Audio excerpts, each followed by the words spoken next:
या फिर एक जवान या फिर बच्चे हम परमेश्वर के करीब कैसे आ सकते हैं, इसके बारे में सीखेंगे।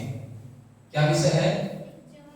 एक जवान परमेश्वर के करीब कैसा आ सकता है, इसके बारे में हम लोग परमेश्वर के वचन बाइबल से हम सीखेंगे। हालेलुया। आप लोग विषय लिखिए, एक जवान परमेश्वर के करीब कैसे आ सकता है।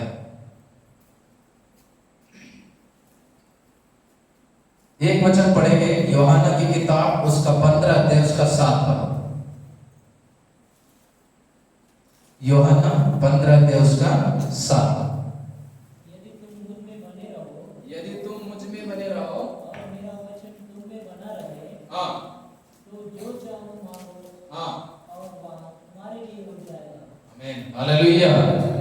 यह वचन में लिखा है, यदि तुम मुझ में बने रहो। किस में बने रहो?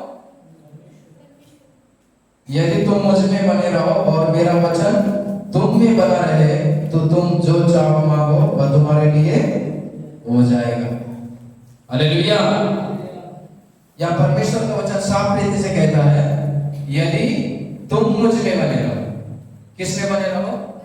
मुझ में। अर्थात परमेश्वर स्वयं यहाँ पर कहते हैं, यदि तुम मुझ में बने रहो, अर्थात प्रभु में बने रहो और मेरा वचन, किसका वचन? परमेश्वर का वचन, परमेश्वर का वचन हमारे अंदर बना रहे। हालेलुया। प्रत्येक बच्चे के जीवन में, प्रत्येक जवान के जीवन में परमेश्वर का वचन होना चाहिए। क्या होना चाहिए?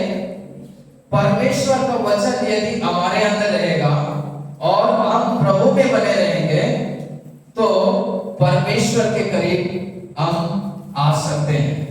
हालेलुया।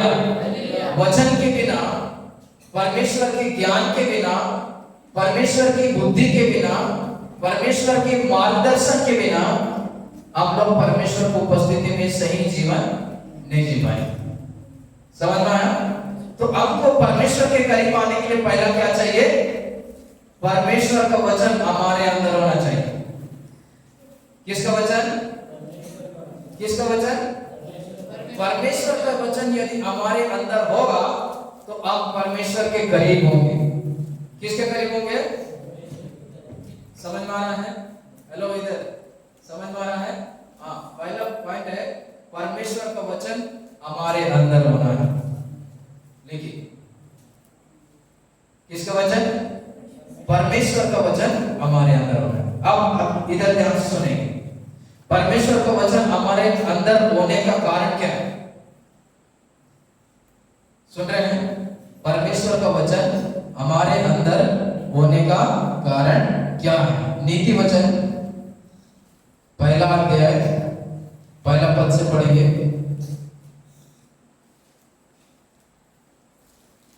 नीति वचन पहला अध्याय पहला पद। दाऊद के पुत्र, हाँ इस्राएल के राजा, हाँ सुलेमान के पुत्र, हाँ उनके द्वारा हाँ पढ़ने वाला बुद्धि और शिक्षा प्राप्त करे, हाँ और समझ की बातें समझे, हाँ और काम करने में हाँ प्रवीणता और हाँ धर्म, हाँ न्याय और निष्पक्षता हाँ की शिक्षा पाए। यस, आमीन। हालेलुया। यहाँ वचन में लिखा है दूसरा पद में, इनके द्वारा पढ़ने वाला बुद्धि शिक्षा प्राप्त करे और समझ की बातें समझे और काम करने में प्रवीणता और धर्म न्याय निष्पक्षता की शिक्षा पाए। हालेलुया। पहला है, ध्यान से, यदि परमेश्वर का वचन हमारे अंदर रहेगा, इधर ध्यान से, कौन सा वचन? परमेश्वर का वचन यदि हमारे अंदर रहेगा तो पहला चीज है हमको बुद्धि प्राप्त होगी। क्या प्राप्त होगा? कितने लोग बुद्धिमान बनना चाहते हैं? बुद्धिमान बनना चाहते हैं, नहीं चाहते? किस चीज में बुद्धिमान? चाहे आप पढ़ने में बुद्धिमान हो, चाहे बोलने में बुद्धिमान हो, चाहे लिखने में बुद्धिमान हो, चाहे माता पिता के आज्ञा को मानने में बुद्धिमान हो, आप बनना चाहते हैं कि नहीं चाहते? चाहते हैं। तो परमेश्वर का वचन यदि आपके आपको बुद्धि प्राप्त होगा। हालेलुया। क्या प्राप्त होगा? बुद्धि प्राप्त होगा। दूसरा है शिक्षा प्राप्त होगा। क्या प्राप्त होगा? शिक्षा। शिक्षा मतलब आप अनुशासित रहेंगे। किस में रहेंगे? अनुशासित। शिक्षा प्राप्त होगा। आप माता पिता के आज्ञाकारी होंगे, बड़ों का आज्ञाकारी होंगे, आपके टीचर का आज्ञाकारी होंगे। आप किसी भी प्रकार से आप अनुशासित जीवन जिएंगे, एक शिक्षा बद्ध तरीके से आप जीवन व्यतीत करेंगे। हालेलुया। अगर मान के चलिए आप एक सही शिक्षा में जी रहे हैं, सही अनुशासन में जी रहे हैं, तो कोई आपको अनाप शनाप बोलेगा क्या? इधर ये बच्चे लोग, मान के चलिए आप स्कूल में टाइम पर जाते हैं, टाइम पर आते हैं और वहां का हर एक आज्ञा को आप मान करके आप आपकी स्कूल की हर एक बात को आप पूरा करते हैं, तो आपके टीचर आपको अच्छा बोलेंगे या बुरा बोलेंगे? अच्छा बोलेंगे ना।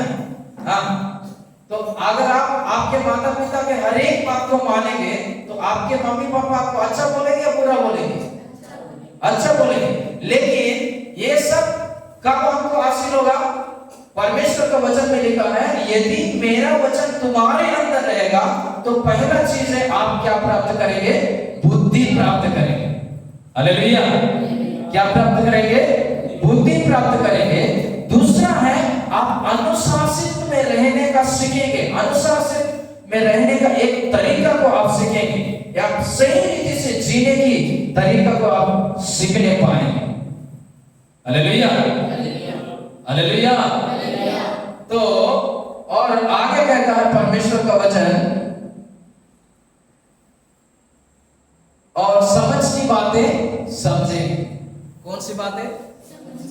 समझ की बातें। कभी मम्मी पापा समझ की बातें बोलते हैं तो कई लोग क्या होते हैं? उल्टा जुबान लड़ाते हैं। लड़ाते हैं कि नहीं लड़ाते? क्यों? क्योंकि उनके पास बुद्धि की कमी है, शिक्षा अनुशासन की कमी है, वो सही तरीके से जीना नहीं चाहते हैं। परंतु जिसके अंदर परमेश्वर का वचन है, जिस बच्चे के अंदर, जिस जवान के अंदर परमेश्वर का वचन है, वो बुद्धि को प्राप्त करेगा और अनुशासित जीवन जिएगा, और जो कुछ भी बातें उसके जीवन में आएंगे हर एक बात को समझदारी के साथ निर्णय लेगा। हालेलुया। कैसा निर्णय लेगा? समझदारी के साथ। आप समझदारी के साथ रहना पसंद करते हैं या फिर ना समझ?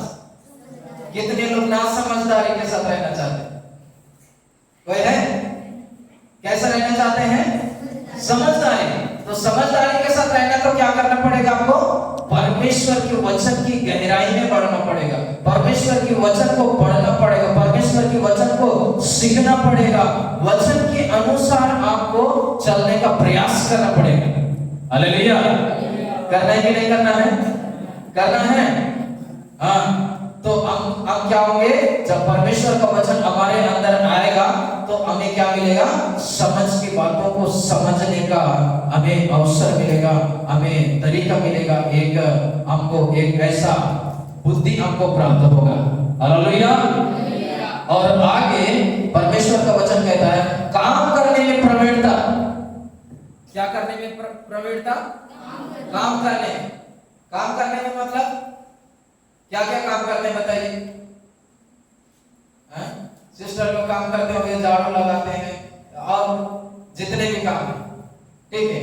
उधर भाई लोग भी अलग अलग काम करते हैं और सब मिलकर के कुछ ना कुछ काम करते हैं। पढ़ाई भी करते हैं, वो भी एक काम है कि नहीं? चर्च में आके झाड़ू पोछा लगाते, वो भी एक क्या है? काम है। काम करने में आप क्या है? प्रवीणता। प्रवीणता मतलब कोई भी काम करने में आप मना नहीं करेंगे। अगर मान के चलिए आपके टीचर ने कोई काम बताया, आपके माता पिता ने कोई काम बताया, आपके बड़ों ने कोई काम बताया, उस काम को करने में आप पीछे नहीं हटेंगे। कब नहीं हटेंगे? जब आपको सही बुद्धि और सही समझ, सही शिक्षा रहेगा। हालेलुया। सही है कि नहीं है? कई लोगों को यहाँ चर्च में झाड़ू लगा बोलने से क्या होगा? कौन झाड़ू लगाएगा? मैं घर में ही झाड़ू नहीं लगाती। ऐसे कोई है क्या? कोई है? इसलिए हम लोग निर्णय लिए हैं इस बार जब घर में छुट्टी होगा ना तो बच्चे लोग का यहाँ पारी लगेगा, झाड़ू पोछा लगाने का, पंखा साफ करने का। हालेलुया। क्योंकि आपको भी अनुशासित में रह के परमेश्वर की उपस्थिति में सही काम को सीखना है। हालेलुया। पहली बात मैंने बोला है, जब परमेश्वर का वचन हमारे अंदर होगा तो हमें क्या होगा? बुद्धि प्राप्त होगा। दूसरी बात है, हम अनुशासित जीवन जिएंगे। कौन सा जीवन जिएंगे? अनुशासित जीवन जिएंगे। तीसरी बात है, हम हर एक बात को समझने का प्रयास करेंगे। करेंगे कि नहीं करेंगे? करेंगे। चौथी बात है, हम हर एक काम को करने में तत्पर रहेंगे। क्या रहेंगे? तत्पर रहेंगे, प्रवीणता दिखाएंगे, प्रतिष्ठा देंगे। माँ जो भी बोले उस बात को हम मानने के लिए तैयार रहेंगे। पिताजी जो भी बोले उस बात को मानने के लिए तैयार रहेंगे। हमारे बड़े जो हमसे जो बड़े हैं वो जब बोलेंगे तो उनकी बात को मानने तैयार रहेंगे, गुरु की बात को मानने के लिए तैयार रहेंगे। ये कब होगा? जब हम परमेश्वर के वचन में बने रहेंगे। हालेलुया। तो कितने लोग ऐसा विचार करते हैं कि मैं हर एक बात को मानने के लिए मैं तैयार हूं? कोई है? मेरे बात समझ में नहीं आया? मान के चलिए आपके पिताजी हैं, आपके भैया हैं, आपके मम्मी हैं, पापा हैं, और यदि वो आपको कोई बात बोले तो उस बात को मानने के लिए कितने लोग तैयार हैं? बहुत लोगों को कंफ्यूज है। लेकिन अगर आपके अंदर परमेश्वर का वचन रहेगा तो आप जरूर तैयार होंगे। हालेलुया। आप जरूर तैयार होंगे। इसलिए आपको परमेश्वर के वचन की जरूरत है। हालेलुया। और आगे क्या लिखा है? धर्म और न्याय और निष्पक्षता की शिक्षा पाएंगे। हालेलुया। यदि परमेश्वर का वचन आपके अंदर रहेगा तो आप क्या पाएंगे? धर्म। धर्म मतलब सत्य को आप पहचानेंगे। क्या को पहचानेंगे? सत्य को पहचानेंगे। सही क्या है उसको पहचानेंगे। सही क्या है उसका निर्णय लेने में आप तैयार रहेंगे। सही चीज को आप जान करके आप तैयार रहेंगे। और न्याय, न्याय मतलब गलत चीज को चीज से हट करके अपने आप को सही रास्ता में रखना। कौन सी चीज से हट करके? गलत चीज से हट करके अपने आप को सही रास्ता में आप रखने पाएंगे। और निष्पक्षता, निष्पक्षता मतलब किसी का पक्षपात आप नहीं करेंगे। हालेलुया। पक्षपात क्या नहीं करेंगे? नहीं करेंगे। पक्षपात का मतलब क्या है? पक्षपात का मतलब, आप लोग पढ़ने जाते हैं, सभी लोग जाते हैं कि नहीं जाते हैं? हाँ। कोई एकदम गरीब बच्चा आपके साथ दोस्ती बनाना चाहेगा, वो पढ़ाई में अच्छा इंटेलिजेंट है, एकदम गरीब है, आपके साथ पढ़ना चाहेगा, आपके साथ उठना चाहेगा, आपके साथ वो बगल में बैठ करके क्लास में बैठ करके वो सीखना चाहेगा। तो कई लोग ऐसा करते हैं, अरे उसको वो एकदम गरीब है, वो ऐसा है वैसा है, वो उनके घर में कुछ भी सही ढंग का नहीं है, ऐसे लोगों के साथ दोस्ती नहीं करना। जबकि वो पढ़ाई में सब कुछ ठीक है, इसके बावजूद भी लोग क्या करते हैं? उसके ऊंचा नीचा में ध्यान देते हैं। परंतु परमेश्वर का वचन कहता है, यदि किसी बच्चा के अंदर, किसी बालक के अंदर, किसी जवान के अंदर यदि परमेश्वर का वचन रहेगा, वो किसी के साथ भी भेदभाव नहीं करेगा। हालेलुया। और मैं कहता हूं कि हम जो परमेश्वर के बच्चे हैं, हम बच्चों को कभी भी किसी के साथ भी पक्षपात नहीं करना चाहिए। करना चाहिए क्या? नहीं करना चाहिए। भले हमको हर एक के साथ एक सही व्यवहार रखना है, एक सही तरीके से हम उनके साथ बर्ताव करनी चाहिए। करने के लिए करना है। हाँ, मैं फिर एक बार रिपीट करके मैं समाप्त करूंगा। हम परमेश्वर के करीब आना है तो पहला चीज हमें क्या होना चाहिए? क्या होना है? परमेश्वर का, ये है परमेश्वर का वचन हमारे अंदर होना है। और हम किसमें बने रहना है? परमेश्वर में। हालेलुया। हम किसमें बने रहना है? परमेश्वर में बने रहना है। और परमेश्वर का वचन हमारे अंदर होना है। अर्थात हमारे दिल के अंदर, माइंड के अंदर, हमारे सोच के अंदर, हमारे विचारों के अंदर होना है। हालेलुया। जब हम परमेश्वर के वचन में बने रहेंगे तो हमें पहला चीज क्या मिलेगा? क्या मिलेगा? बुद्धि मिलेगा। दूसरा शिक्षा, शिक्षा मतलब एक अनुशासन के साथ हम क्या करेंगे, जीवन निर्वाह करेंगे। और तीसरा समझ मिलेगा, समझदारी की बातें हम क्या होंगे, समझने पाएंगे। और चौथा, कोई भी काम करने में आप पीछे नहीं हटेंगे। हालेलुया। और छठवां, पांचवा, धर्म अर्थात सत्य को आप क्या करेंगे, पहचानेंगे। और छठवां क्या है, किसी के साथ भी निष्पक्षता आप नहीं करेंगे, परंतु सभी के साथ एक आदर और सम्मान के साथ आप क्या करेंगे, जीवन निर्वाह करेंगे। Hallelujah, hallelujah. सो इसलिए हम सभी को क्या जरूरत है, परमेश्वर का वचन जरूरत है। परमेश्वर का वचन ही ये सब जीवन हमको दे सकता है। क्या कर सकता है, दे सकता है। संसार में बहुत सारे ज्ञान मिलेंगे, परंतु जितना ज्ञान परमेश्वर का वचन हमें देता है, उतना ज्ञान कोई भी हमें नहीं दे सकता। जो जीवन परमेश्वर का वचन देता है, वो जीवन हमें कोई भी नहीं दे सकता। इसलिए परमेश्वर का वचन हमारे जीवन में बहुत इंपॉर्टेंट है। हालेलुया।